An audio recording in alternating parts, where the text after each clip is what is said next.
Good afternoon, members of the press. Can you hear me? Fellow Kenyans, welcome to the daily updates on the current status of the coronavirus disease outbreak in Kenya.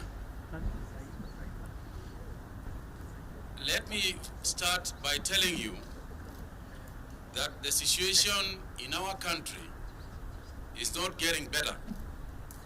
It is getting worse.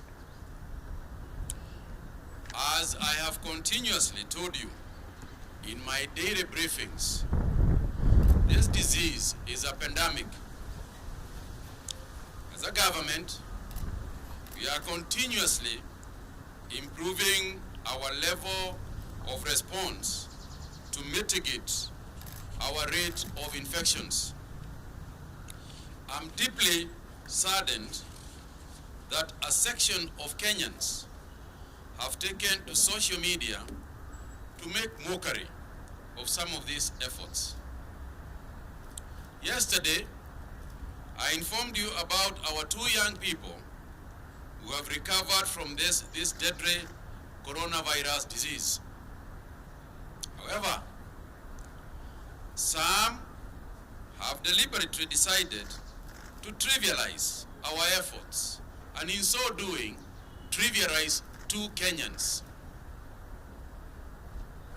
Instead of people re-energizing their efforts and raising alert levels, it is shocking that some have decided to make fun and brand our effort as a PR exercise. Really? A PR exercise? Why would a government, in collaboration with the World Health Organization and other intergovernmental organizations, international organizations, decide to make a PR exercise with 2 innocent Kenyans? It is unpalatable. It is archaic and retrogressive for anybody to trivialize the lives of Kenyans, even one Kenyan. And I condemn in the strongest terms any person who would attempt to do so. I appeal to the media not to slight these matters, and I appeal to our enforcement agencies to arrest social media users. It is wrong, and that it should not happen. The current global reality is that close to 1 million people have so far been infected, and 47,000 people have lost their lives. As we speak, Italy has recorded 574 cases with 13,155 deaths. Spain has recorded 118 cases with 9,387 deaths. Today, I'm also saddened to announce that we have lost an additional 2 patients who were tested positive to the disease. One in Nairobi and another in Mombasa. This now brings to 3 the number of deaths of those who have tested positive to the virus in the country.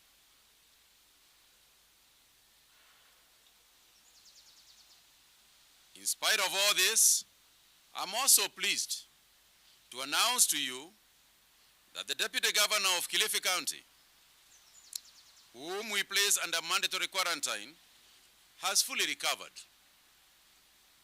He has been declared fit after being subjected to 3 tests, all of which have turned negative. Naturally, the issue of the law we will now follow up with him.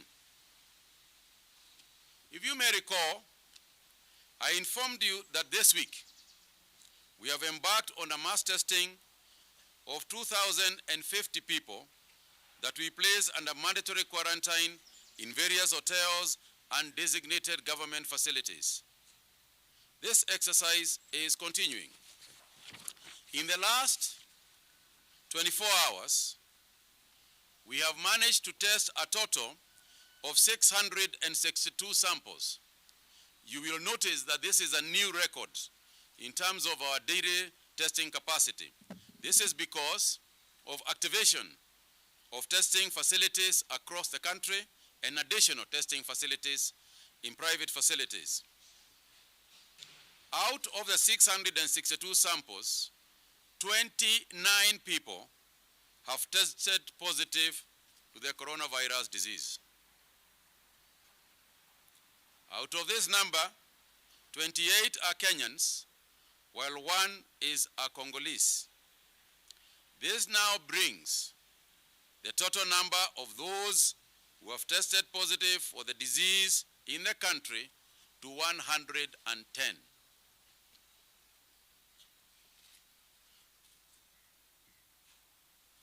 Let me also add at this point that part of the disappointment is those who claim that they do not know anybody. I had a personal experience of people saying that that this is not true, it is not serious, because those they do not know of anybody in their area who has either died or been tested positive to the disease. And I want to say, this is precisely the effort we are trying to make. The effort is to ensure that you do not hear of a death and you do not hear of a positive case. It is because you do not have a positive case, because you have not heard of a death near you, is the reason why you should be absolutely careful. Please do not wait to hear of a death near you for you to realize that the disease is not a joke. By the time you are hearing of a death near you, it could well be your own death. And of course you won't hear. We have placed the 29 people that I said into our isolation facilities, and also the distribution of the new cases according to the facilities of admission are as follows. The Aga Khan Hospital recorded 3. These are the people who tested positive. People who went to Aga Khan, 3 of them. In quarantine, at the Crown Plaza Airport, 11. At the 4 Points Sheraton, 1. KISE, 2. KTI, Nakuru, 2. KMTC, 5. Kenyatta National Hospital, 1. Mathari, 1. Nairobi Hospital, 1. And Pride Inn, 2. This also tells you that those in quarantine, I am also appealing to those in quarantine to keep social distances. In fact, if there are people who should be keeping social distances, it is those in quarantine. Because you are quarantined with people who themselves could easily be positive. So if you are in a quarantine facility, please keep serious social distance. Keep serious social distance. In terms of gender, there are 13 additional males and 16 females. 23 of the confirmed cases were detected in the designated quarantine facilities. 23, while 6 are from suspected cases admitted in isolation units. The ages of the confirmed cases range from 16 to 64. Fellow Kenyans, I seek that you remain calm. I do not wish to scare you. But with the figures I have just read to you, there is no gainsaying that this is a very serious threat to our lives and to our nation. This number, I must say, is going to rise, and it is going to rise exponentially. It is important for us to note that this virus does not move by itself. It is moved by you and I. We must change our behavior and attitude if we are to cut the transmission of the virus. Indeed, when you think about it, had we not placed the people who are currently now in quarantine, had we not placed them in mandatory quarantine, when we did, the story would be fairly different, as you can tell from the figures. Arising from these trends, the government is now announcing stiffer measures to deal with the disease. As of now, I urge you to take extreme precautionary measures wherever you are by observing the highest standards of hygiene, social distancing, as well as other measures we have announced. I want to reiterate that we are discouraging mass movement of people. Especially, we are completely discouraging the movement of those staying in Nairobi to upcountry places. I cannot emphasize more the need for you to prepare yourself not to travel upcountry going forward, whether it is for Easter holidays or any other reason. The only people who we keep saying can move up and down are cargo, particularly food trucks, because those ones must continue moving in order for us to protect the food chain in Nairobi. So I want to reiterate that even when you are in Nairobi, unless there is something you are doing, unless there is absolute need for you to be outside your house, we encourage that you stay at home. And it is important for us to start training ourselves to do so. It is better to train yourself to stay at home rather than get a shock when push comes to shove and you have to. So I would propose that people train themselves to self-quarantine and to self-distance from other people. As I directed earlier this week, all border riders and their passengers, with only one, must wear protective masks. I further direct that all tuk-tuk drivers, all matatu drivers and their passengers within the matatu are advised to adhere to this directive. If you are getting into a matatu, you are advised to wear a mask. If you are going to ride a tuk-tuk, you are advised to wear a mask.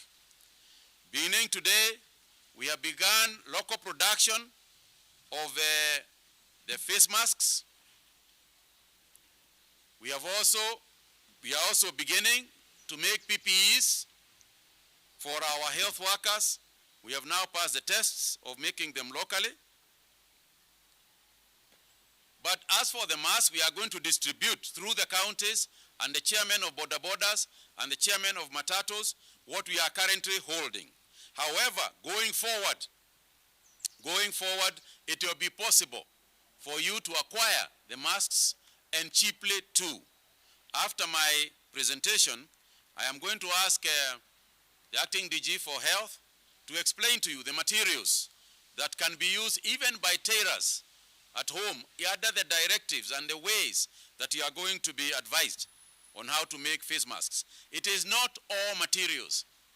It is not all cloths that can make a face mask. So you'll be advised how to do this. Those making them are advised to sell them very, very cheaply, because they are mass productions and they cost very, very little in the cents, not in the shillings. I take this opportunity to thank those in county governments that have scaled up precautionary measures through random screening at their borders, among other measures. I urge all the counties to heighten their level of preparedness. Towards this end, the government has instructed with immediate effect that the hiring of 5,000 skilled health workers across the county begin immediately, and with the aim of finalizing the hiring in the next 7 days. Counties who have already submitted their requirements, and we have advertised these respective jobs, should complete the process by Wednesday of next week. Similarly, hospitals who have given their requirements, level 4, level 5, level 6 hospitals, Kenyatta, KU, are all required to continue hiring. And we wish that in the next 7 days, the hospitals too will have hired an additional 1,000 health workers. This means, ladies and gentlemen, that at least an additional 6,000 health workers will be in place to help fight against this pandemic. At the same time, we have asked the county commissioners, we have asked the head teachers of the schools involved in boarding facilities, we have asked those involved in the preparation of food in those boarding facilities to start planning ahead for any eventuality. We would like to see, depending on the population of the county, an additional 1,000 bed capacity as quarantine facilities in boarding schools and in hospitals. Ladies and gentlemen, fellow Kenyans, I cannot emphasize enough, and I cannot repeat enough, that we take this matter seriously. Let's not trivialize anything.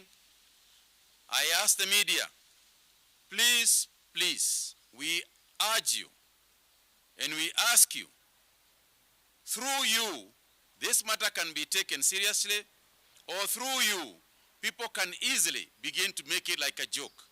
And if they do, we will pay a very high price. I thank you. Ningetaka kuongeza kidogo. Vile nimesema ni ya kwamba leo hii watu wale ambao wameambukizwa na hii virusi wamepita 100, wamefika 110. Hii ni kumaanisha ya kwamba virusi iko kila pahali katika nchi yetu ya Kenya, na mimi ningetaka kuwasihi wale ambao wanazungumza katika mitaa na wanasema ya kwamba hii hakuna virusi kwa sababu hawajui mtu yeyote ambaye ana virusi, wala hawajui mtu yeyote ambaye amekufa ama ameuawa na hii virusi. Ya kwanza ni kwamba wewe hujui ni nani ako na hii virusi. Hata ndugu yako na dadako, hata bibi yako, hata bwanako anaweza kuwa ashaambukizwa. Na sisi hatutaki wewe ujue mtu yeyote ambaye ameuawa na virusi. Ndio sababu sisi tunasema yale tunasema na kuwahimiza watu wafanye vile serikali inasema. Ndio sababu, ndio tusifikie hapo tunataka wewe usije ukapata mtu yako ama rafiki yako ama mtu wa familia yako ambaye amekufa. Kwa hivyo usije ukasema ati virusi hakuna kwa sababu wewe hujui nani amekufa ama hujui mtu amekufa. Hapana jameni. Hapana. Mimi nakusihi jikinge, ndio isije ikawa wewe mwenyewe ambao unasema hujui nani amekufa, wewe mwenyewe ndio umekufa. Hakuna mchezo. Hii virusi sio mchezo. Ya pili, tumeongeza ya kwamba wale wanahudumu wa matuktuk, bodaboda, matatu, tunataka sasa muanze kutumia hii vitambaa ya uso, kwa sababu ni watu wengi zaidi sasa wamepata hii virusi. Na ukiingia matatu bila kitambaa ienda ukawa, wewe utaambukizwa katika hiyo matatu. Ukiwa wewe ni unahuduma pikipiki na unabeba watu wengi zaidi kila siku, huwezi kujua nani abiria wako ameumbukizwa na nani hajaumbukizwa. Kwa hivyo tungewasihi pia vile vile muendelee kufanya hivyo. Tutapatiana siku 2 ambazo katika hiyo siku 2 tutawaletea hizi vitambaa, na zingine zinaundwa katika vijiji hapa tu katika Kenya, na daktari ataeleza ni vitambaa gani inaweza kutumiwa na hiyo kazi.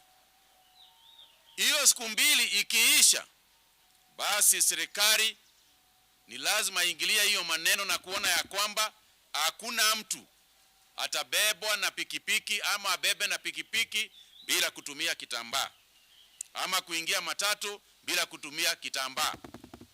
Na tunajua kuna wale watasema sasa nyinyi mnakuwa wakali sana, sasa mnaanza kutusukuma sana. Jameni, tunataka Wakenya waishi. Ndio sisi tunafanya hiyo maneno. Tunaendelea kuongeza vile serikali itasaidia watu na kupima watu, na tutapeleka thermogans, ile ya kupima temperature. Tutapeleka thermogans kila pahali na kufunza hata askari wetu waanze kusitumia.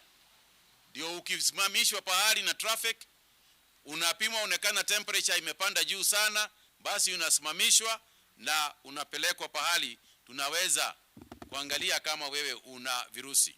So the government is taking further measures, as I said, and I have urged and asked our citizens waanze kujikinga.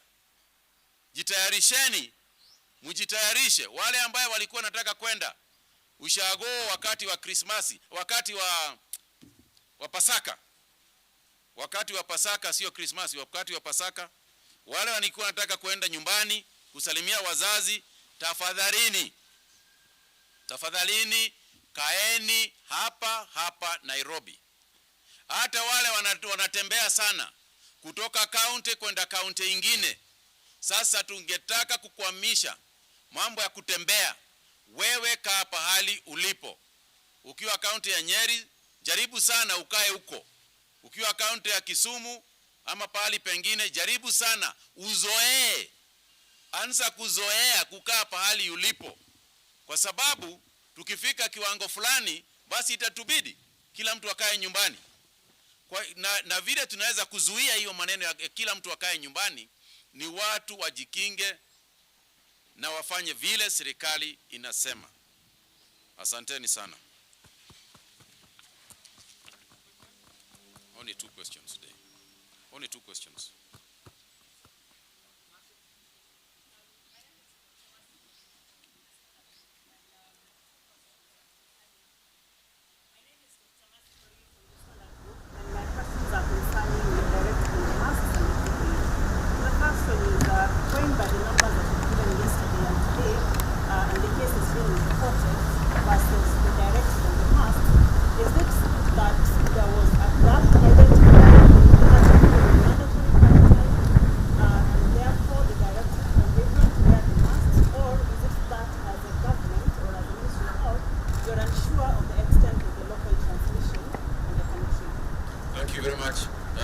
last one.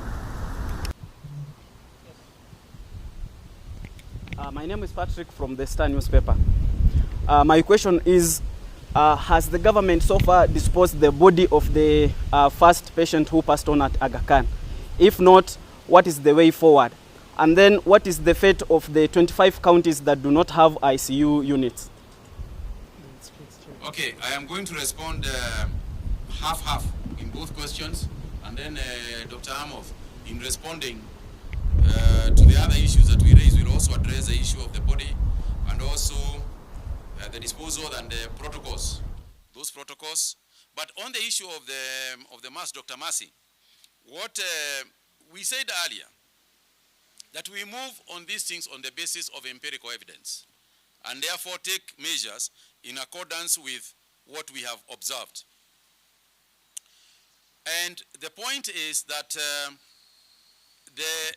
the conflicting issues regarding the masks is that there are those who put themselves in more danger by using masks. And Dr. Amos spoke to that issue last week, and I think he can expound on it even today. There are those who put themselves in more danger. But we have come to the conclusion as a Ministry of Health that nonetheless, it is imperative, it is easier, it is a measure that is better done than not done, if you see what I'm saying. So we need to start practicing and knowing how to use masks. Also, practice elsewhere.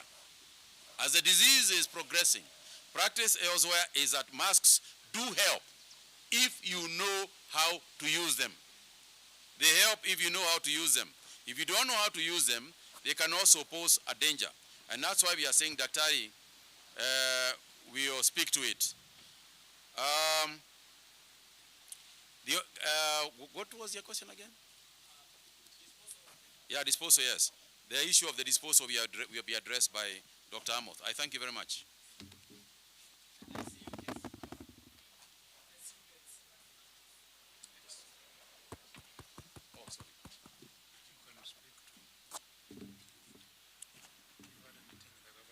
On the ICU, on the issue of ICU, let's address this issue this way.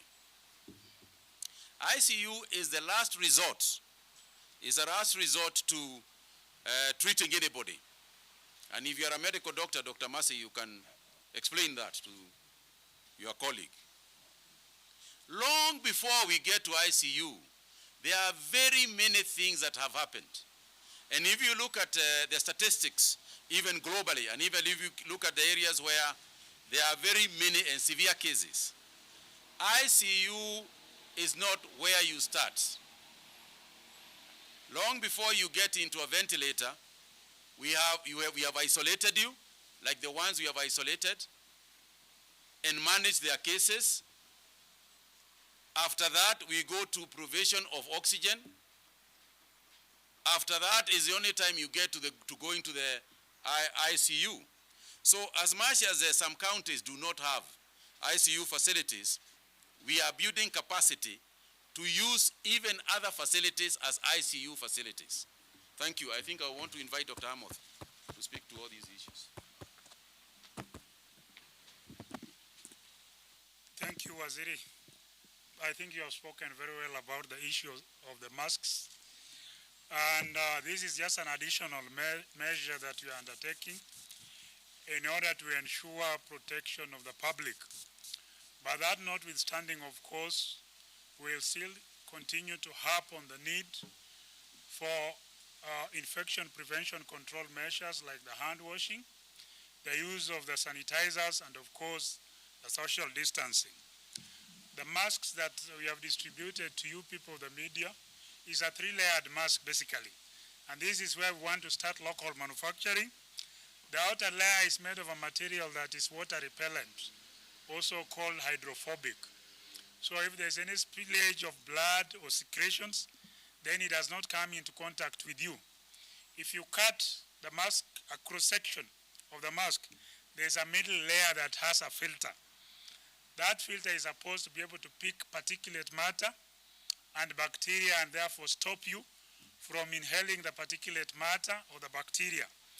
Then the third layer, inner layer, is the layer that absorbs, maybe if you are sweating or any secretions or any spit from you to the person maybe you are taking care of or the person you are talking to. So this is an additional measure that we have decided to deploy, especially in public facilities like the matatus, and also any other person who can be able to lay his or her hands on a mask. If you are in a public place, there is no harm in using one. In terms of the body of the deceased patient at Aga Khan University Hospital, we are in discussion with the family. The body, we have done disinfection, we have body bags, and as soon as they're able to clear with the hospital in terms of the bills, and also in consultation with our health team in Trans Nzoia County, we shall be able to dispose of the body appropriately. The second case, the second deceased person who died in Mombasa, actually plans are underway to ensure that the burial is done today. We have developed guidelines further to be able to help the healthcare workers and members of the family, and also in liaison with the directive that was given earlier by Waziri and the National Emergency Response Committee, that funerals will only be attended by close family members of 15 or less during the burial process. I think that answers the question.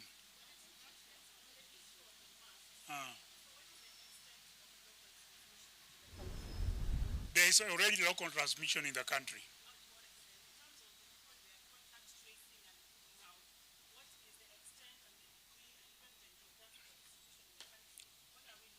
We are having pockets or clusters of transmission from various counties. We have, out of the 100 plus cases, about 30 or 40 are cases of local transmission with no history of travel, some of them no history of direct contact with anybody having a COVID-19 disease. So we are actually in the era of local transmission.